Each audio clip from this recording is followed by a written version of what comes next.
ऐसा है साथियों, जो आज प्रेस कॉन्फ्रेंस रखी है हम लोगों ने, वो पूरे देश के अंदर आप देख सकते हैं एट्रोसिटी पे चल क्या रहा है। अभी आज हमने कार्यालय पर ही अभी जींद से पेहवा से कुलक्षेत्र के पास पड़ता है पेहवा, उससे 20 किलोमीटर आगे है।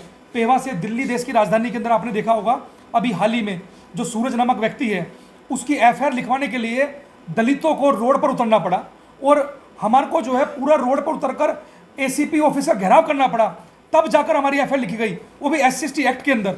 आप समझ सकते हैं कि देश के अंदर पूरा प्री प्लान तरीके से सरकार ये चाहती है कि जो SC के दलित लोग हैं, दलितों को किस तरीके से शोषित किया जा रहा है। तो प्रत्येक राज्य के अंदर हम लोग पूरे भारत के अंदर ये देख रहे हैं कि लगातार मतलब तमाम दलितों को टारगेट किया जा रहा है। आप लोग देख सकते हैं कि हाल ही के अंदर जो लगातार जो घटनाएं घट रही है, चाहे वो घोड़े में चढ़ने का मामला हो या तमाम वो मामले हो, आज हम लोग उसके ऊपर विस्तार से हम सब तमाम लोगों को बुलवाया गया। मतलब आज उनको कानूनी जानकारी प्रॉपर दी जा रही है। हम लोग आपको बता दें कि इंडियन दलित फोरम जो लगातार पूरे देश के अंदर दलितों की आवाज़ को बुलंद कर रहा है, रोड से और कोर्ट तक फ्री ऑफ कॉस्ट हम लोगों ने उनको मतलब मार्गदर्शन किया, और प्लस अभी हाल ही के अंदर हम लोगों ने हाई कोर्ट के अंदर भी उनकी आवाज़ को उठाया। तो यह मामला हम लोग लगातार पूरे भारत के अंदर देख रहे हैं। तो उसी बारे में जो IDF के राष्ट्रीय अध्यक्ष हैं माननीय संजीव कुमार साहब, उन्होंने आज बुलाकर प्रॉपर तरीके से उनको गाइड किया, और गाइड करने के बाद एक एक व्यक्ति के अधिकार सुनिश्चित हो उसके लिए उनको समझाया गया। तो मैं चाहूँगा कि संजीव कुमार साहब अपनी बात को विस्तार से आप लोगों के बीच में रखेंगे, उसके बाद हम लोग चर्चा करेंगे। साथियों जय भीम। आप पहले तो आप सभी मीडिया वालों को जो है आप यहाँ पर आए हमारे पास, तो बहुत बहुत आप लोगों को धन्यवाद। ये जैसे लाखन जी ने बताया कि हाँ, इंडियन दलित फोरम की तरफ से और बहुत सारी चीज़ें चल रही हैं, जिसमें कि एट्रोसिटी के केसेस को हम देख रहे हैं, और पूरे देश में जहाँ जहाँ इस तरह की इंसिडेंट हो रही हैं और जिनके साथ न्याय नहीं हो पा रहा या FIR नहीं हो पा रही, या FIR में धाराएँ गलत लगी हुई हैं, या SC एक्ट नहीं लगा हुआ है, या इन्वेस्टिगेशन प्रॉपर नहीं हो रही है, या कॉग्निजेंस की स्टेज पर या बाद में एविडेंस की स्टेज पर, जिस स्टेज पर भी कोई कमी SC एक्ट के केसेस में अगर हो रही है किसी भी तरीके किसी भी केस में जो हमारे नोटिस में आ रहे हैं, तो हम उस केस को इंडिविजुअली इस केस को देख रहे हैं, और देखने के बाद में जो उस केस में कमी है उस केस की कमी को उसी स्टेज पर उसी समय सही किया जा सके, जिससे कि जो अपराधी हैं, जो एक्यूज्ड हैं, उनको प्रॉपर तरीके से सज़ा मिल सके। ये हमारी कोशिश चल रही है लंबे समय से। और अभी भी लाखन जी यहाँ हमारी टीम गई, यहाँ से जींद में गई, जींद में जाकर के SC एक्ट अट्रैक्ट नहीं किया था पुलिस ने। IPC के सिंपल सेक्शंस में BNS बोलते हैं आजकल, उसमें अपराध के तहत FIR की थी, लेकिन लाखन जी की टीम वहाँ गई, लोगों ने वहाँ ACP था, DSP जो भी था, DSP SHO से मुलाकात की, और मुलाकात करने के बाद में उन्होंने शाम तक SC एक्ट की धारा भी उसमें जोड़ दी और SC एक्ट को वहाँ लगा दिया, और लगा ही नहीं दिया, उस एक्यूज को गिरफ्तार भी कर लिया और जेल भी भेज दिया। उसकी अभी तक शायद बेल नहीं हुई है, जैसे हमें अभी बताया है, वहाँ से जीत से लोग आए हुए हैं।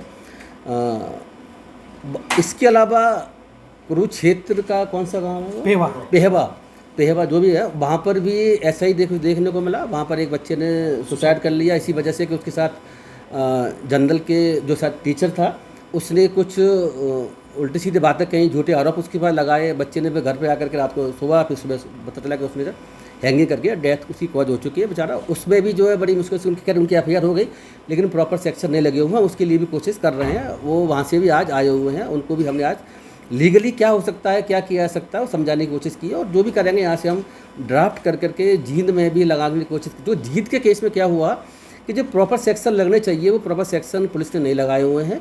वो जो सेक्शन लगाए हैं उनके अलावा सेक्शन और भी बनते हैं।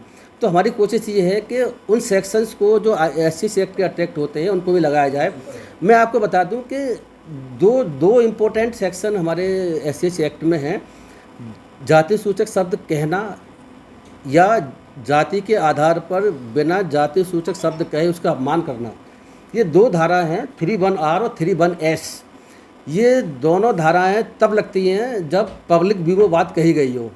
अगर पब्लिक व्यू में वो बात नहीं कही गई है, अपमान नहीं हुआ है, तो वो SC एक्ट अट्रैक्ट ही नहीं होता। और मोस्ट ऑफ द केसेस में मेरी रिसर्च ये कहती है कि वही धारा लगाई जाती हैं और पब्लिक व्यू होता नहीं है, तो उस वजह से वो अपराधी छूट जाते हैं। ज़्यादातर केसेस में यही देखने को मिल रहा है। हमारी कोशिश ये है कि प्रॉपर सेक्शन उसमें लगे।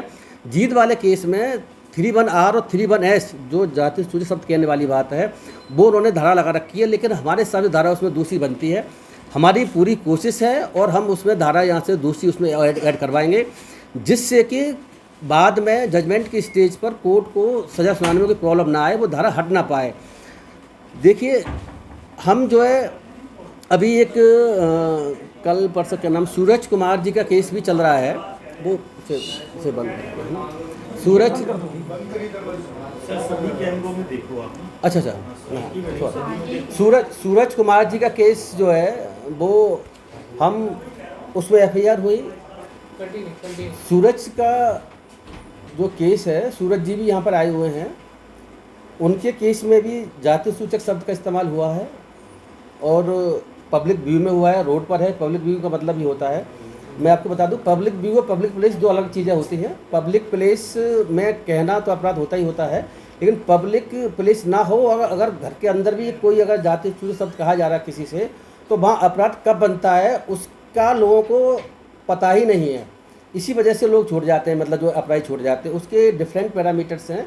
लेकिन सूरज जी वाले केसेस में वो तो रोड पर ही इंसिडेंट हुई है, वहीं उससे कहा गया है, तो वो पब्लिक व्यू की कैटेगरी में आता है और वो निश्चित रूप से उसमें SC एक्ट के 2 धारा लगा रखी है, वो अट्रैक्ट होते हैं। लेकिन मैं आपको बता दूं, हाई कोर्ट में मुझे बड़ा दुख हुआ, मैं हाई कोर्ट में पेश हुआ और उस सभी लोग सेटलमेंट कराने पर लगे हुए हैं। पुलिस जो उनकी तरफ से सीनियर एडवोकेट खड़े हुए एक्यूज की तरफ से, उन्होंने सेटलमेंट की बात करी। मैं तो इस पर आश्चर्यचकित हूँ कि जज साहब हाई कोर्ट के वो भी सेटलमेंट की बात कर रहे हैं। और तीसरा जो है, पुलिस भी चाहती है कि तो सेटलमेंट हो जाए। तो जिस ऑफेंस के लिए सेटलमेंट मना है, मतलब सेटलमेंट के लिए किस में सेटलमेंट हो सकता है वो उस कानून में लिखा होता है। IPC में जो BNS बन गई और SC एक्ट जो है, SC एक्ट में सेटलमेंट तो अलाउ ही नहीं है।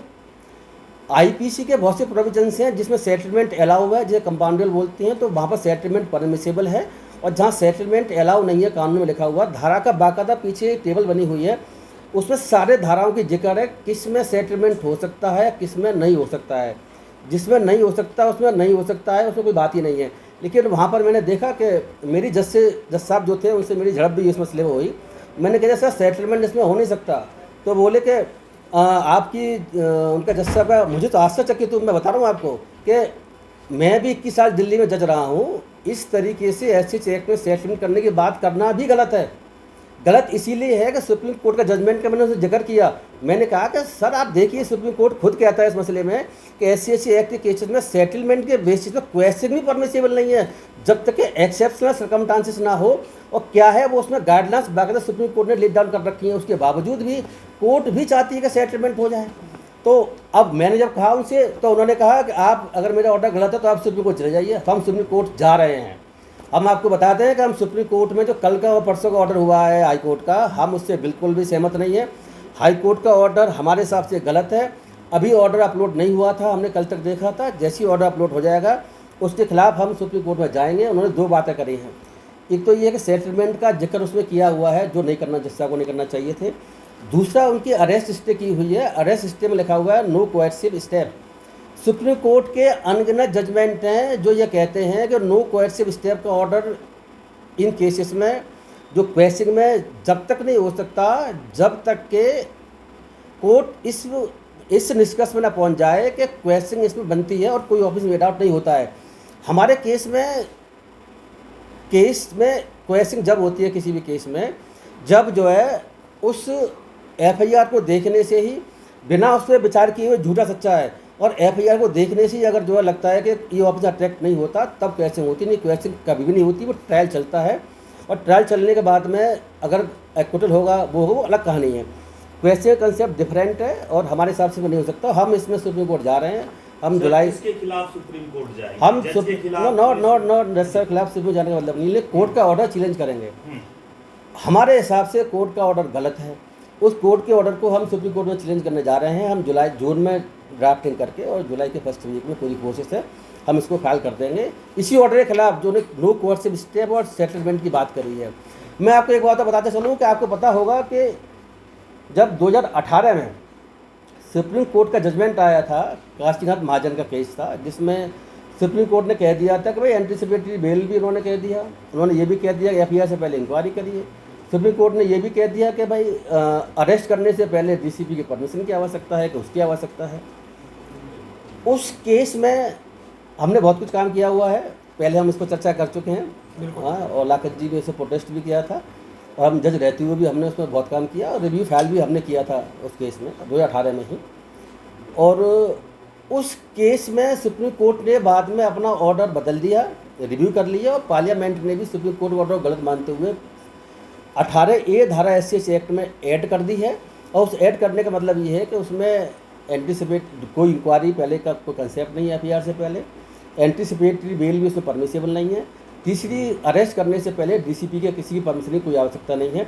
ये पार्लियामेंट ने ही अमेंडमेंट करके सेक्शन 18 में 18A ऐड कर दिया तभी 18 में, और फिर 19 में सुप्रीम कोर्ट ने भी अपने ही ऑर्डर को रिव्यू कर लिया कि नहीं, this was the wrong order. और 18 के जो ऑर्डर था जिसमें उन्होंने ये बातें कही थी, वो ऑर्डर हमारे हिसाब से इतना गलत था कि मैं आपको बता दूं, 20 मार्च को ऑर्डर आया था 18 में, 20 मार्च को रात में सो नहीं पाया था। मैंने सुबह ही इन लोगों से बात करी, जिसमें ये हमारी टीम के लोग इससे शामिल थे। 24 तारीख को हमने मीटिंग करी द्वारका में और फिर हम आगे बढ़े। तो अब जब एंटीसिपेटरी बेल SC एक्ट में नहीं हो सकती है तो गिरफ्तारी ना करने का ऑर्डर भी नहीं हो सकता। बिल्कुल, गिरफ्तारी ना करने का ऑर्डर का मतलब है इनडायरेक्ट रूप से उसकी एंटीसिपेटरी बेल करना। ये हम देश में पहली बार, हमारा अपना मानना ये पहली बार ये पॉइंट सुप्रीम कोर्ट के सामने रेज करने जा रहे हैं कि SC एक्ट का अगर कोई केस है और उस केस में देखने से SC अट्रैक्ट हो रहा है तो उस स्थिति में एंटीसिपेटरी बेल का ऑर्डर जब अलाउ नहीं है तो अरेस्ट स्टे का ऑर्डर भी अलाउ नहीं हो सकता। और क्योंकि देखो बात क्या है, एंटीसिपेटरी बेल किसे कहते हैं? एंटीसिपेटरी बेल कहते हैं कि जज ने ऑर्डर कर दिया अरेस्ट करने से पहले, बेल होती है जनरली अरेस्ट होने के बाद में, गिरफ्तार हो गया, जेल चला गया या मजिस्ट्रेट के पास पेश किया तब उसे बेल कर दी। अरेस्ट के बाद की बेल को बेल बोलते हैं, अरेस्ट से पहले की बेल को एंटीसिपेटरी बेल बोलते हैं। लेकिन एंटीसिपेटरी बेल का मतलब ये है कि पुलिस जब अरेस्ट करेगी उसको तो तुरंत छोड़ देगी, बेल का ऑर्डर पहले से एग्जिस्ट करता है, this is the anticipatory bail.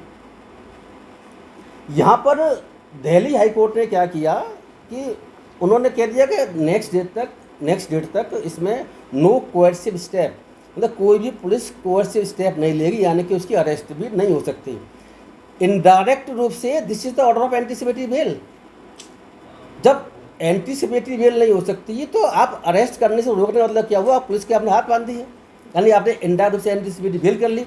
हम इस इश्यू को सुप्रीम कोर्ट में उठाने जा रहे हैं और हमारी पूरी कोशिश रहेगी कि हम जुलाई में इसको फाइल कर दें। और इस इश्यू को मैं आपको दोबारा बताता चलूँ, आज तक देश में कभी भी SC एक्ट के केस में ये इशू सुप्रीम कोर्ट तक नहीं पहुंचा है। कौन सा इशू? दोबारा समझ लें आप कि क्या नो कोएर्सिव स्टेप, यानी कि अरेस्ट की स्टे क्या हाई कोर्ट या सेशन कोर्ट कर सकती है जब बेल पेंडिंग हो या क्वेश्चन पिटीशन पेंडिंग हो। इस इशू को हम लीगल पॉइंट के रूप में हमारे हिसाब से नहीं हो सकता। अब सुप्रीम कोर्ट क्या डिसीजन लेगा वो मुझे नहीं पता। हमारी पूरी कोशिश रहेगी कि सुप्रीम कोर्ट से हम जीतेंगे, और अगर नहीं जीते सुप्रीम कोर्ट से तो मेरा वादा है कि सरकार के पास जा कर के हम इसका संज्ञान दिलवाएंगे और कहेंगे इसमें जिस तरीके से आपने 18A जोड़ करके 18 में अमेंडमेंट किया है उसी तरीके से इस धारा में एक अमेंडमेंट और किया जाए, जिससे कि कभी भी कोर्ट जो है इनडायरेक्ट रूप से एंटीसिपेटरी बेल यानी कि नो कोएर्सिव स्टेप यानी कि अरेस्ट नहीं कर सकती, इसका ऑर्डर भी ना हो पाए। अगर कोर्ट यही कह दे कि अरेस्ट ना करें तो पुलिस करेगी क्या? अरेस्ट करना है या नहीं करना है ये पुलिस देखे, पुलिस का प्रोरोगेटिव है। एंटीसिपेटरी बेल की पावर कोर्टों को इसलिए दे रखी थी कानून ने कि वो पुलिस अगर जाती कर रही है, ऑफिस नहीं बनता है या ऑफिस सीरियस नहीं है तो एंटीसिपेटरी बेल कर दे। जब SC एक्ट में एंटीसिपेटरी बेल ही अलाउ नहीं है तो फिर दो आप ये समझ लीजिए मर्डर और रेप केसेस में एंटीसिपेटरी बेल की रोक नहीं है, SC एक्ट में ही एंटीसिपेटरी बेल की रोक है।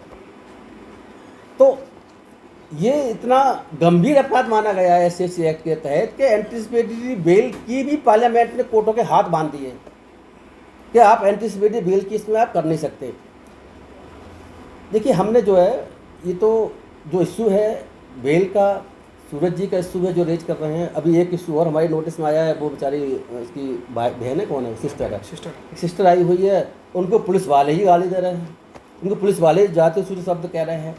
और तो हमने उनसे वादा किया हुआ कि आज ही हमें पता चला इस मसले में, उन्होंने हमें अपना कंप्लेंट भी दिखाई हुई है। पुलिस वाले हों चाहे जज हों, मैं बताता चलूँ आपको, हम किसी से डरते नहीं हैं।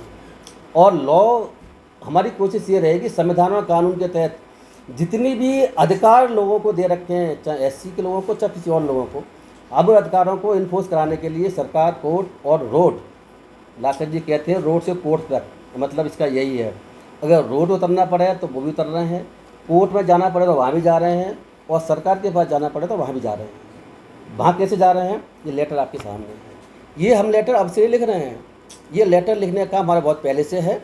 और देखो मैं आपको बता दूं कि मैं पहले भी चर्चा कर चुका हूँ। हाँ, ये लेटर में कब लिखा है, ये लेटर लिखा है राजेंद्र पाल जी गौतम जी को 2020 में, जबकि जब वो खुद भी एससी के थे। और 2020 में ये लेटर जो है राष्ट्रीय झाड़ू मंच के अध्यक्ष लालाखन जी हैं, उन्होंने लिखा था। हम इनके साथ हैं लंबे समय से, वो एक अलग इशू है। तो हम जज थे, हमारी कुछ सीमाएं थी।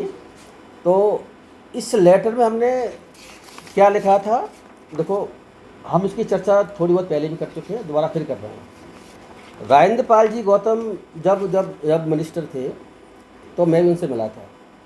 कहाँ मिला था, दिल्ली यूनिवर्सिटी गेट के बाहर। वो कब की क्या घटना थी वो सर एक मैटर हुआ था, पानी देखिए ऐसा था कि कोई इंसिडेंट हुई थी किसी तो हाँ तो हमारा पूरा गले की प्रॉब्लम है हमें।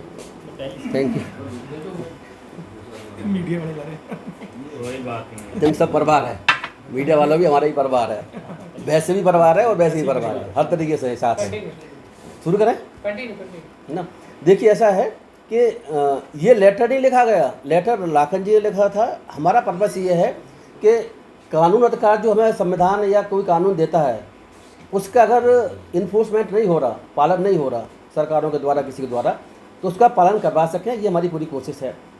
देखो मैं तो आश्चर्यचकित हूँ, आश्चर्य की मेरी सीमा नहीं है कि दिल्ली में 2014 में जब मनमोहन सिंह जी की सरकार थी 13 में, तब हमारे इसमें एससी एक्ट में ऑर्डिनेंस ला करके अमेंडमेंट किए गए थे।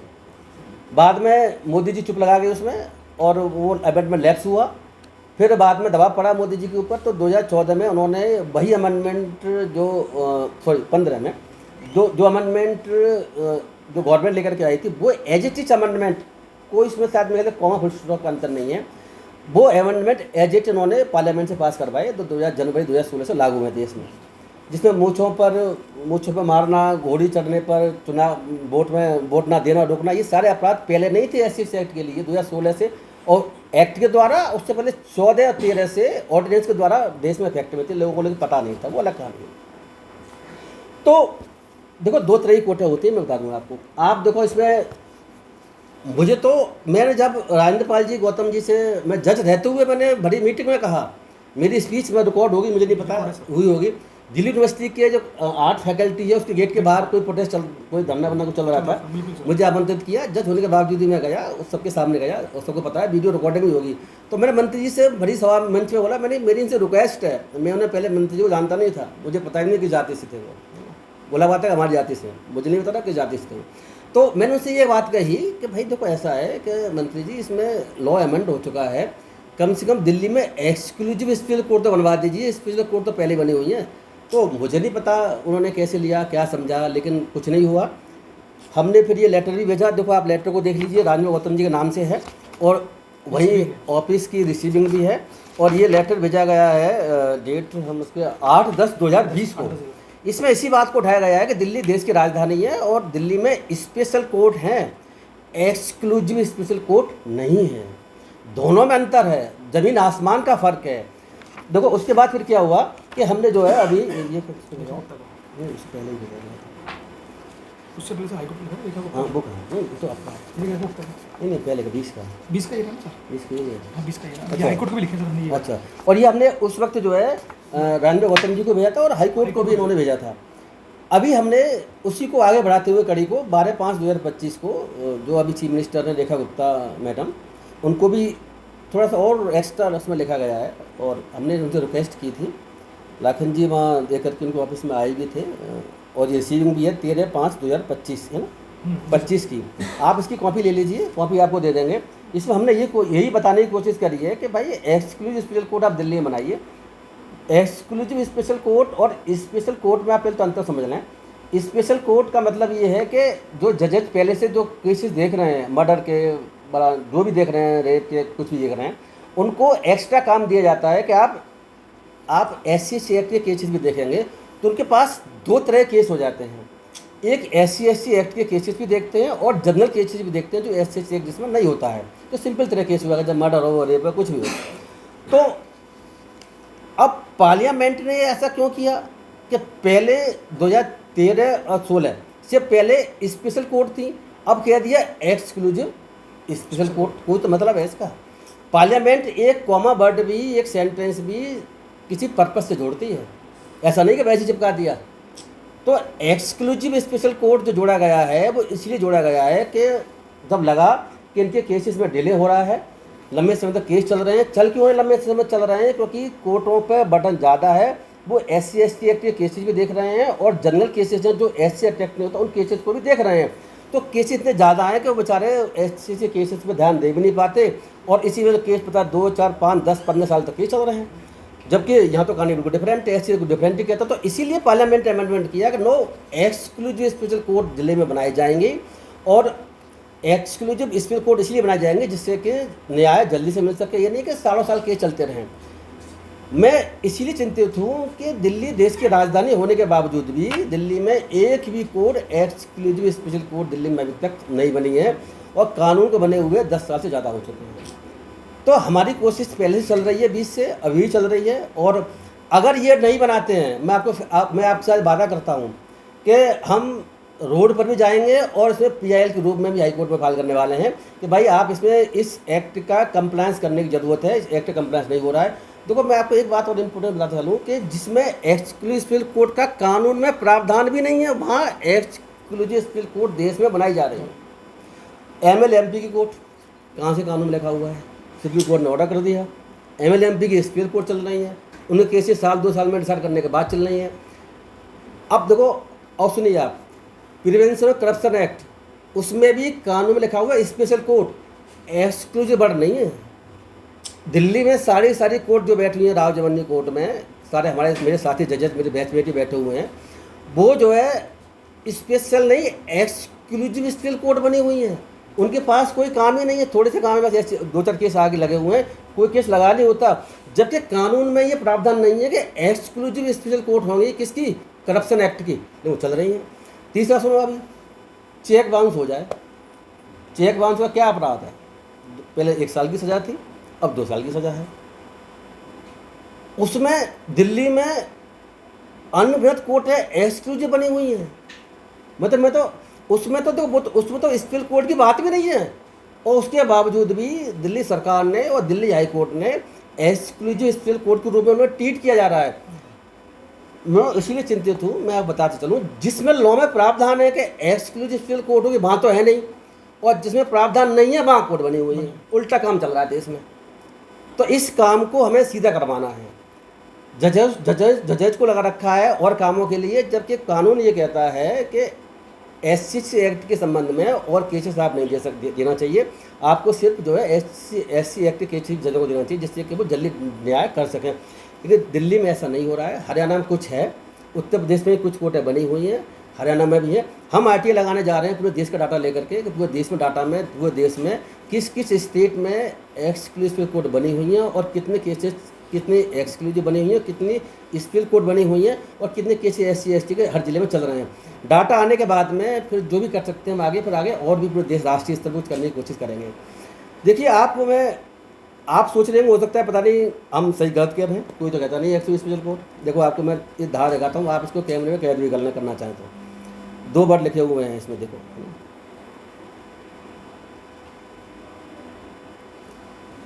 देखिए special court and exclusive special court, ये मैं आपको SC एक्ट की दिखा रहा हूँ। उसमें देखो हेडिंग में लिखा हुआ है special court and exclusive special court, आ रहा है। अब जो क्या लिखा हुआ है देखो मैं आपके सामने पढ़ता हूँ, ऊपर लिखा हुआ है, देखो 14 के ऊपर ये एक कॉमा वो लगा हुआ है। इसका मतलब क्या है कि ये कब ऐड किया गया है। इसे लिखा हुआ है substitute by the act number 2016, जो मोदी ने पार्लियामेंट एक्ट पास किया था, ये 26 जनवरी 2016 से लागू है। मतलब क्या लागू है, पहले यहाँ पर जो अगर आप 16 से पहले का कानून देखेंगे एस सी तो लिखा हुआ है स्पेशल कोर्ट, अब लिख दिया special court and exclusive special court.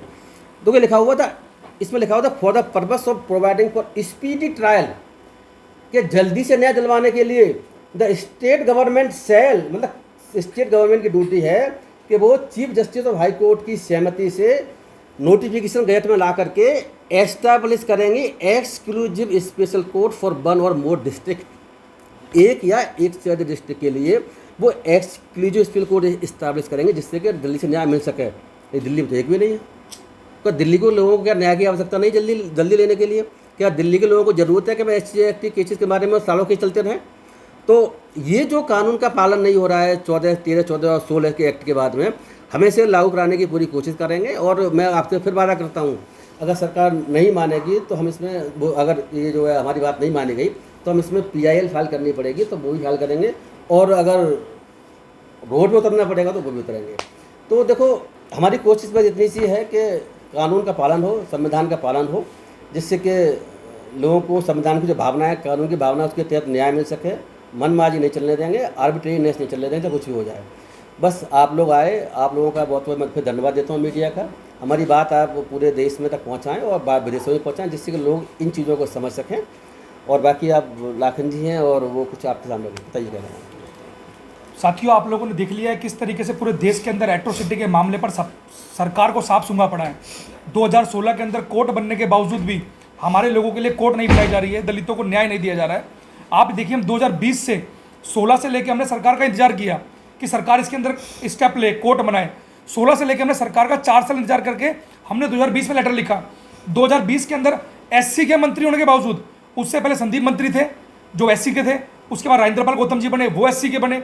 उन दोनों को मतलब उनको वर्बली बोला गया, उनका लिखित में तो हमने लिखित में दिया। उसके बाद अभी हाल ही के अंदर 13 मई को ही हमने रेखा गुप्ता, जो दिल्ली की CM है, जो आप लोग देख रहे हैं मीडिया के अंदर सुर्खियों में रहना चाहती है, हमेशा तरह तरह के हर चीज़ों पर जो है बात रख रही है, लेकिन दलितों के मारे पर कोई भी मतलब एक भी मंत्री भाजपा से लेकर कांग्रेस का कोई बोलने के लिए तैयार नहीं है। पूरे देश के अंदर स्पेशल कोर्ट है, वो बन नहीं रही है। तो साथियों, दलितों के ऊपर जो लगातार अत्याचार चल रहे हैं, हम लोग चाहते हैं कि पूरे देश के अंदर ऐसा ना हो। उसके लिए हम लोग लंबे समय से दलितों के हित में काम कर रहे हैं। और रोड से लेकर कोर्ट तक, अगर रोड पे उतरना पड़ा आने वाले समय के अंदर, हम लोग रोड पे उतरने के लिए पूरी तरह तैयार है। अगर कोर्ट जाना पड़ा तो डिस्ट्रिक्ट कोर्ट से लेकर हम लोग सुप्रीम कोर्ट के लिए भी तैयार है। और पूरे देश के अंदर जो लोग एट्रोसिटी को झेल रहे हैं, एट्रोसिटी को सह रहे हैं, किसी कारणवश भी, आप लोग अपनी आवाज़ को बुलंद कीजिए। दिल्ली में हम लोग आप लोगों के लिए बैठे हैं। रोड से कोर्ट तक फ्री ऑफ कॉस्ट आपकी न्याय की लड़ाई हम लोग लड़ेंगे।